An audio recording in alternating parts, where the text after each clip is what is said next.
निश्चित रूप से सबसे पहले हमारी सरकार पर है और सरकार जी, आपको रोकना चाहूंगे। देखिए, एक बड़ी खबर और बता देते हैं नाज़रीन को। इंडियन एयरबेस पर उतरा है जहाज शेख हसीना का। जहाज इंडियन एयरबेस पर उतर चुका है उनका और अब से थोड़ी देर में वो लंदन के लिए रवाना भी हो जाएंगी।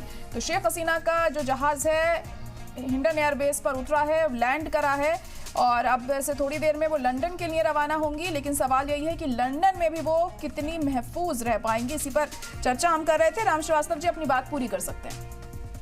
देखिए, लंदन में रहना मेरे हिसाब से तो देखा जाए तो उनके लिए इतना सुरक्षित नहीं होगा, क्योंकि मुशर्रफ साहब जब भागे थे पाकिस्तान से, नवाज शरीफ साहब भागे थे, तो पहले अज्ञातवास में रहे थे। बाद में लंदन में जब उन्होंने देख लिया उनकी संपत्ति थी, सुरक्षा कर ली, निजी गार्ड भी रख लिए, वहां की सरकार ने भी उनको संरक्षण दे दिया। राजनीतिक शरण जब तक उनको कहीं नहीं मिलेगी तब तक वो सुरक्षित नहीं रहेंगे। और सबसे सुरक्षित जगह है भारत, लेकिन भारत में भी उनका अज्ञातवास रहना चाहिए उनके जीवन की रक्षा के लिए और भारत के हितों की रक्षा के लिए। भारत सरकार को चाहिए कि शेख हसीना को डिप्लोमेटिक शेल्टर देकर हमारे देश में ही रखें या उस जगह रखें जो हमारी नजर से सबसे ज्यादा सुरक्षित है। लेकिन अभी की स्थिति ऐसी है कि शेख हसीना कहाँ रहेंगी, क्या करेंगी, क्या खाएंगी, क्या पिएंगी, सत्ता में उनकी क्या भूमिका रहेगी, वो त्याग पत्र दे दिया। अब तो एक सामान्य नागरिक रह गई। कायदे से देखा जाए जब त्याग पत्र देने की मांग थी तो उनको तत्काल जो है आंदोलन खत्म कर देना था, लेकिन आंदोलनकारियों के हाथों से निकलकर लूट पाट दंगे फसाद में हो गया, क्रिमिनल एक्टिविटीज में हो गया, बड़े पैमाने पर अनार्की में बदल गया।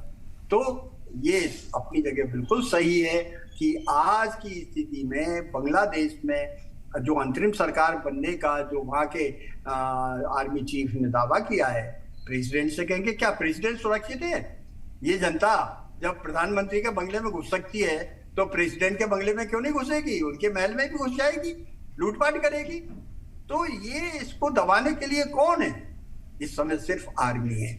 आर्मी चीफ की भूमिका बहुत जरूरी है और ऐसे मौके पर सॉल्यूशन सिर्फ एक ही होता है। छोटा सा देश है, मार्शल लॉ लगा दीजिएगा। आपातकाल तो पहले ही लगा हुआ है, इंटरनेट सर्विस पूरी तरह से बंद है, वहां पर किसी तरह का कोई सोशल मीडिया प्लेटफॉर्म काम नहीं कर रहा। लेकिन अब जो काम कर रहा है वो जनता के गुंडों के हाथ में, आतंकवादियों के हाथ में जो डंडा है वो डंडा तंत्र चल रहा है वहां। अब देखना ये डंडा तंत्र जो है वो कहीं प्रजातंत्र पर हावी ना हो जाए। और प्रजातंत्र की रक्षा के लिए पूरी दुनिया के सब देशों की सहानुभूति शेख हसीना के साथ है। निश्चित रूप से भारत की तो है ही, क्योंकि भारत का वो एक निजी पड़ोसी है।